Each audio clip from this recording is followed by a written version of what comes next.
প্রিয় ঝালকাঠিবাসী, আসসালামু আলাইকুম। গণ অভ্যুত্থানের নেতৃবৃন্দ, জাতীয় নাগরিক পার্টির নেতৃবৃন্দ আজ ঝালকাঠিতে এসেছে, আপনাদের দুয়ারে এসেছে, আপনাদের কাছে এসেছে।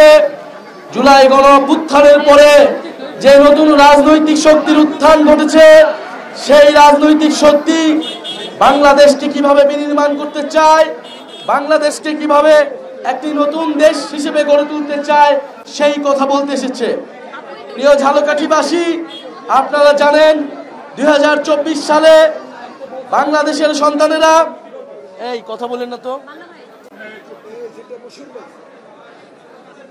বাংলাদেশের ছাত্র জনতা বুকের রক্ত ঢেলে দেশের জন্য স্বাধীনতা এবং মুক্তি নিয়ে এসেছে। ঝালকাঠিবাসীর সন্তানেরাও বুক চিতিয়ে লড়াই করেছিল। আপনারা সেই শহীদদেরকে স্মরণ করুন। আমরা সেই শহীদদের প্রতি দায়বদ্ধতা থেকে আপনার কাছে এসেছি যে বাংলাদেশে একটা ফ্যাসিস্ট সরকার, একটা স্বৈরাচারী সরকারের পতনের জন্য হাজারের উপরে মানুষ মৃত্যুবরণ করেছে, কয়েক হাজার মানুষ আহত হয়েছে। এত মানুষের আত্মত্যাগের পরে বাংলাদেশের মানুষ একটু ভালো থাকতে চায়। বাংলাদেশের মানুষ ভেবেছিল এত মানুষের রক্তত্যাগের পরে তার সমস্যার সমাধান হবে। আমরা বলেছিলাম একটা নতুন বাংলাদেশ লাগবে, শুধু আওয়ামী লীগ দেশ থেকে চলে গেলেই হবে না। আওয়ামী লীগের যে সিস্টেম, যেই দুর্নীতি, যেই চাঁদাবাজি, যেই মাফিয়ার সিস্টেম, সেই সিস্টেমকেও বদলাইতে হবে। কিন্তু আমরা দেখতেছি যে বাংলাদেশে সেই সিস্টেম এখনো বদলায় নাই। ফলে আমরা আবারও রাজপথে নেমে এসেছি। আমরা আবারও আপনাদের কাছে কথা বলতেছি, আমরা আবারও বলতেছি আমরা রাজপথে আছি, আমরা রাজপথে থাকবো। আপনাদের ঝালকাঠিবাসী নেতৃবৃন্দ ঝালকাঠি এলাকার সমস্যার কথা বললেন, নদী ভাঙনের কথা বললেন, দুর্নীতি মাদক কারবারের কথা বললেন, শিক্ষা এবং স্বাস্থ্য ব্যবস্থার যে বেহাল দশা তার কথা বললেন। আমরা চাই এমন একটা রাজনৈতিক দল আমরা তৈরি করতে চাই, যেই দলটা হবে গণমানুষের দল, যেই দলটা মানুষের সমস্যা নিয়ে কাজ করবে, মানুষের পাশে দাঁড়াবে, মানুষের মর্যাদা নিশ্চিত করবে। আমরা কোনো চাঁদাবাজদের, সন্ত্রাসীদের, দুর্নীতি মাফিয়া ব্যবসায়ীদের কোনো দল হইতে চাই না।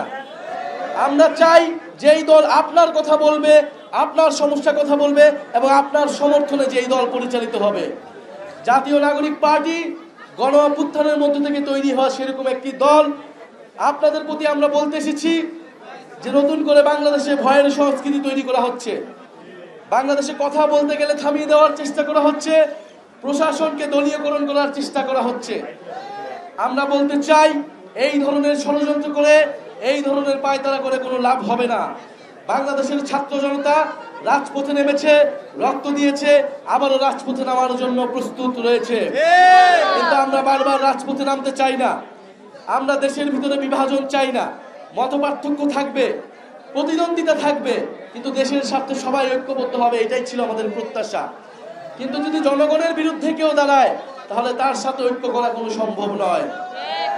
প্রিয় ঝালকাঠিবাসী, আজকে আমরা অল্প সময়ের জন্য আপনাদের কাছে এসেছি, তাই হয়তো আপনাদের সব কথা আমরা শুনতে পারছি না। আজকে যারা উপস্থিত রয়েছেন, আলেম সমাজে যারা উপস্থিত রয়েছেন, আমাদের মা বোনেরা যারা উপস্থিত রয়েছেন, বৈষম্য বিরোধী ছাত্র আন্দোলন, বিপ্লবী ছাত্র তরুণরা যারা উপস্থিত রয়েছেন, এবং জাতীয় যুব শক্তি, জাতীয় শ্রমিক উইং এবং জাতীয় নাগরিক পার্টির নেতৃবৃন্দ, সবাইকে ধন্যবাদ জানাচ্ছি। ইনশাল্লাহ আমরা ঝালকাঠিতে আবারও ফেরত আসবো। ঝালকাঠিবাসীর পক্ষে জাতীয় নাগরিক পার্টি থাকবে, এদেশের ছাত্র তরুণরা দাঁড়াবে। আসসালামু আলাইকুম।